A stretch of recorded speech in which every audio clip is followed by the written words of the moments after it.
Welcome to Snail Trail 4x4. Today we're going to be installing bed stiffeners in the back of the 3rd gen Tacoma. So I got these bed stiffeners from Total Chaos. The reason I like these bed stiffeners is because they go all the way up. They'll bend all the way around the corner and attach all the way up at the top. And a lot of the other bed stiffeners out on the market don't do that. The reason I'm going to be installing bed stiffeners is pretty much 2 reasons. One is because I'm putting a rooftop tent on my truck. That's a lot of weight pushing down on this bed. These beds are composite. They're a plastic and they will bend easily. Also, the other reason is because I off-road my truck. If you don't really off-road your truck, you might not need it, but I'm going to hit some dunes. I'm going to be doing some rock crawling. I'm going to be twisting this truck up, and the plastic really doesn't like that. So I'm going to add these extra stiffeners, extra support, and hopefully I don't bend my bed in the future. That's really, really important. The kit consists of 2 3/16 thick bed stiffeners, 6 5/16 bolts, 6 5/16 nuts, 12 5/16 washers, and then 2 7/16 bolts and 2 7/16 washers. So I installed the driver's side here just to get a better understanding of how everything gets together and how it looks. Also to be more precise and clear for what I need to do on the passenger side. And I found that the list of tools was a little incomplete and I felt that I needed some additional ones. So I used a power drill as well as a just normal ratchet. I used sockets that were a 10, a ½ inch, and 5/8. I used a little screwdriver to help pry some things apart, an extension if you need it. A ½ inch drive or just normal box end socket. The T55s and T40 Torx bits. I did some blue Loctite. I used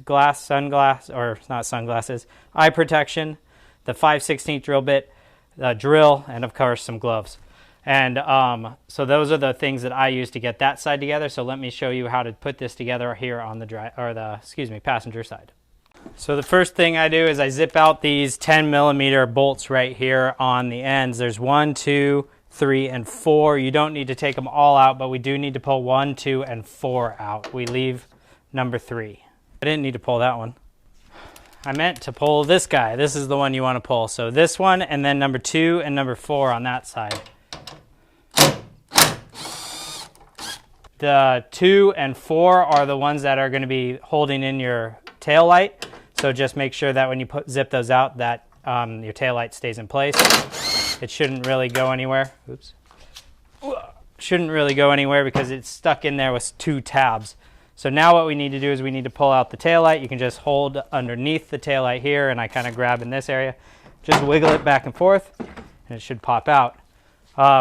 Both sides of mine have popped out with the tab connected here at the bottom. I just leave it in there because I'll just push it back into the same hole. The top tab is pulled out fine. So you can just let this dangle here on the side. Next, we need to remove the T55, which is this big silver one that goes all the way down into the bed, and the T40 here for this little swivel like hook area. This guy is a beast. He is heavy, he is hard to pull out, and it took me a lot of muscle on the other side. It's a T55s, and I kind of wish I had the bigger, a ½ inch drive version of this, but I don't, so I'll just use my gear wrench version. That's a little smaller, or is the 3/8, but this one wasn't as bad actually. So we'll loosen that. I'll get the 40. Put that there. That one's easy. I'll grab the drill, back to the T55. This is a long bolt, so it comes all the way out. When we pull off this hook here, make sure to keep all the bolts or all the parts in order. You want to remove everything off the bottom of this, but keep it in the same order that you take it off in. And this is where I found that I needed the little screwdriver for the other side. And I could just kind of pry this up, kind of pry it away.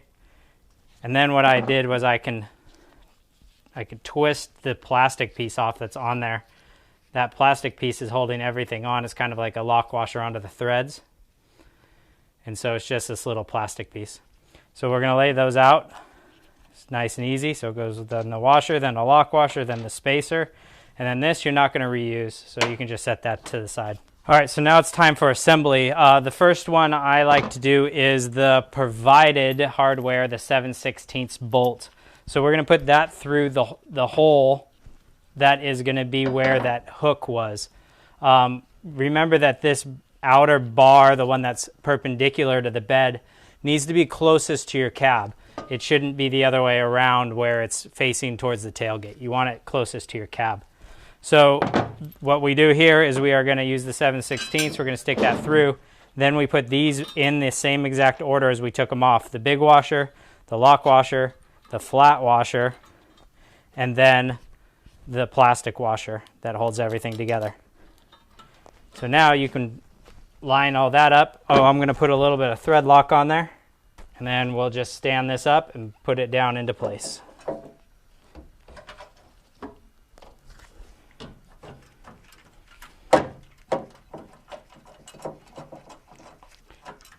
Screw it down with your fingers as much as you can at first, just to kind of get it into place. Make sure that you're not counter threading it or anything along those lines. And here's where I need that extension. I'm just going to bring this down a little bit so I can get this top bolt in next. There we go. Yep, that's plenty. Top bolt is 10 millimeter. We'll just add a little bit of Loctite on that one as well. And then we'll thread that in. This top bolt you can strip really easy, so just be careful that when you tighten this up.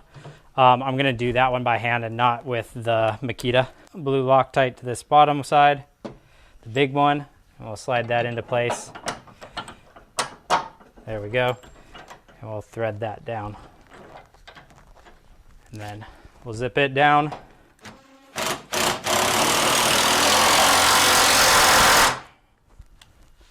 Sorry if that was loud. The 5/8, the 7/16 with the 5/8, we'll zip that, we'll bring that one down. You can tighten these down pretty good now if you want. You don't want to over tighten this one. This one's really, could strip it out pretty easily. There we go. So there's 3 holes, 1, 2, and 3. Those are the holes that we're going to use, or we're going to drill out with the 5/16 drill bit. One thing to take into account is this one, the bottom 2 are completely open on the backside. The top one there's a plate back there, just like a bracing plate, so be careful when you go through it. And before we start drilling, make sure you put your eye protection on.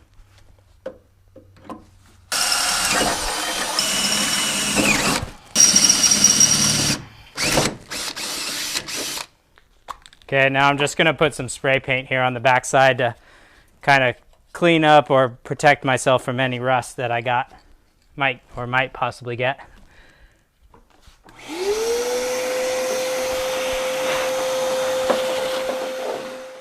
Now with using the provided hardware, we're going to install these 3 bolts and then a bunch of washers and then the nylon locks.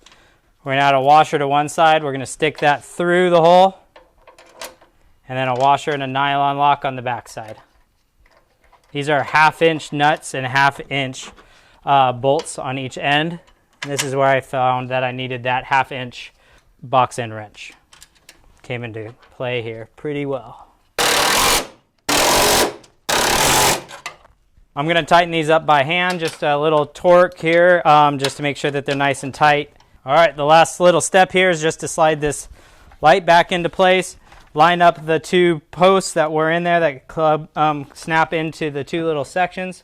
Since mine came out already, I'll just line that bottom one up and then the top one. Give it a little clickaroo. I'm going to add some blue Loctite to these guys. And then I'm going to tighten these in with the fingers first, making sure everything's lined up. Since these are going into plastic, you just want to be careful and not cross thread them. And I'm just going to use the wrench to tighten these up because I don't want to mess anything up because they are going into that plastic. I don't want to overdo it. I'm not sure if Loctite and plastic work together. If somebody out there knows the answer to that, please let me know. So there you have it. You can see that's a really easy install. You do have to drill a few holes in that bed, so that's up to you if you want to do it. I'm going to be doing a lot of things with this bed. I'm going to put this truck through some abuse while I'm off-roading. Also, I'm going to have a rooftop tent on here, and I have a new roof rack coming. So that install is coming up. I appreciate everybody watching. Hammer down on that subscribe button, and don't forget, keep crawling.